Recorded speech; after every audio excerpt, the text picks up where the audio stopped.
सबको जय मसीह की। आप सबका स्वागत है। आज मैं आपको मूसा की कहानी के बारे में बताऊंगी। मूसा का जन्म मिस्र से हिब्रू माता पिता के लिए उस समय हुआ था जब फिरौन ने आदेश दिया था कि सभी पुरुष हिब्रू बच्चों को मार दिया जाए। उसके माता पिता को उसके प्राणों का भय था, इसलिए उन्होंने उसे 3 महीने तक छिपा रखा। जब वे उसे और अधिक छिपा कर न रख सके, तब उन्होंने सरकंडों की एक टोकरी बनाकर जल रोटी बनाने के लिए उस पर राल की परत चढ़ाई। उन्होंने मूसा को टोकरी में रखकर नील नदी में इस आशा से रखा कि कोई उसे ढूंढकर भीतर ले जाएगा। मूसा की बहन मरियम टोकरी को दूर से देखती रही कि क्या होगा।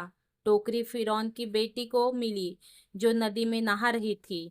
उसने टोकरी देखी और अपने सेवकों से उसे लाने को कहा। जब उसने टोकरी खोली तो उसने बच्चे को देखा और उसके लिए खेद महसूस किया। मरियम ने राजकुमारी से संपर्क किया और पूछा कि क्या वो चाहती है कि बच्चे को पालने के लिए एक हिब्रू महिला ढूंढे। राजकुमारी सहमत हो गई और मरियम उसकी देखभाल के लिए मूसा की अपनी माँ को ले आई। मूसा की माँ को राजकुमारी द्वारा अपने बच्चे की देखभाल के लिए भुगतान किया गया था और मूसा को मिस्र के राजकुमार के रूप में महल में पाला गया था। जब मूसा बड़ा हुआ तो उसने देखा कि एक मिस्री एक हिब्री को मार रहा है और उसने उस मिस्री को मार डाला। फिर वो मिस्र से भाग गया और कई वर्षों तक विद्यान में रहा। परमेश्वर ने एक जलती हुई झाड़ी में मूसा को दर्शन दिए और उसे इस्राएलियों को दास्ता से मुक्त करने के लिए मिस्र वापस जाने के लिए कहा। मूसा हिचकिचाता रहा, लेकिन परमेश्वर ने उसे फिरौन से बात करने के लिए अपने भाई हारून के साथ मिस्र लौटने के लिए मना लिया।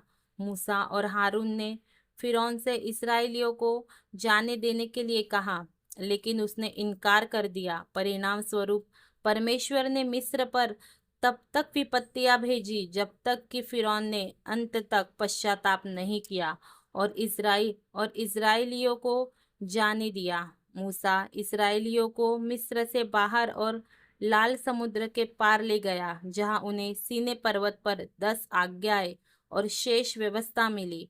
मूसा ने जंगल में 40 वर्षों तक इस्राएलियों का नेतृत्व किया और अंत तक मर गया और परमेश्वर द्वारा एक अज्ञात स्थान में दफना कर दिया गया।